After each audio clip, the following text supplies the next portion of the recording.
woke up one morning and took 2 steps out of bed and passed out. I had 7 different infections and 104-degree fever. It took a lot of antibiotics, and about 2 weeks later, I got all the same infections all over again.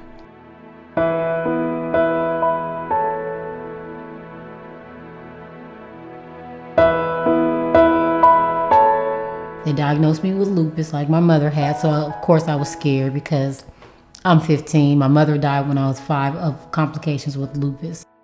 It took me 14 doctors before I finally discovered I had lupus. And after the 7th or 8th doctor told you it was all in your head, you really started to believe you were crazy. It bothers me a lot when I have to tell somebody they have lupus that affects their kidneys or affects their lungs, or I know is going to be a major issue and that I'll have to use a lot of medications to suppress their immune system. That's a hard thing to do.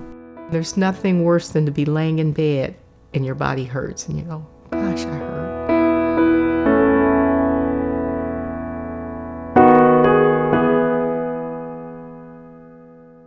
Autoimmune disease comes in so many different forms. It's incredibly frustrating to be diagnosed with something and then have absolutely no clue how to tell someone what it is that you have. Systemic lupus for me means inflammation of the joints and inflammation of other organs. I caught a cold from a friend, and it meant 3 weeks in bed and fighting fevers and chills every single day. My grandma said, what's wrong with my granddaughter? You know, she's lost so much weight, over 20 pounds. And he said, it just looks like she's gonna die. So I live with pain every day. And I live with the unknown. Any day could bring a new symptom.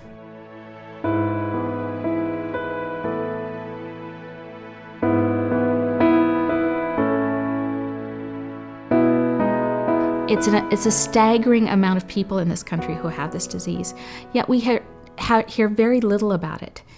There's a lot of disinformation out there. A lot of people who've heard of lupus but really don't know what lupus means. You say you have cancer and everybody knows. You know, you say lupus and they need an explanation.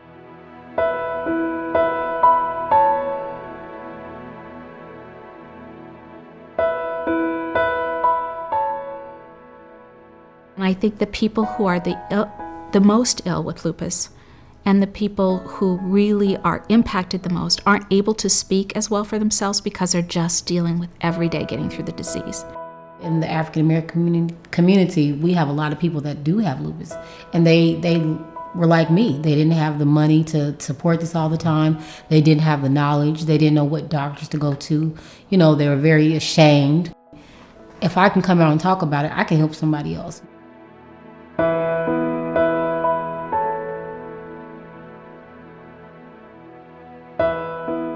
Just hand you a prescription and say this may help, it may not help. It may take 6 months to a year to help, or it may never work. I went to the hospital. I got a Cytoxin treatment, which is a form of medication that you give cancer patients. It is disheartening when you get on the internet or you talk to people and you look up and you find out that what's currently available to everybody is so outdated. Why isn't this on the radar of the health community? Any type of funding is going to have to come from raising people's awareness and making them realize that this is a problem and that there are a lot of people out there who are affected by it who need help.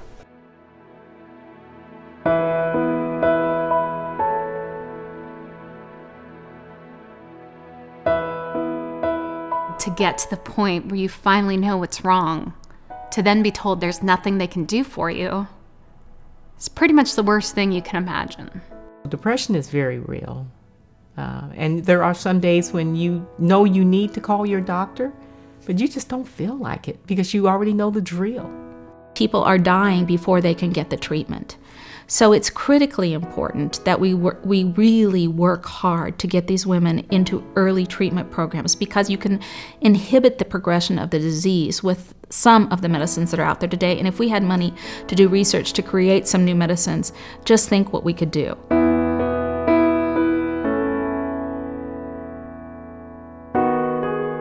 I think the reason that I love the idea of Molly's Fund is because it makes me feel like I'm not alone out there.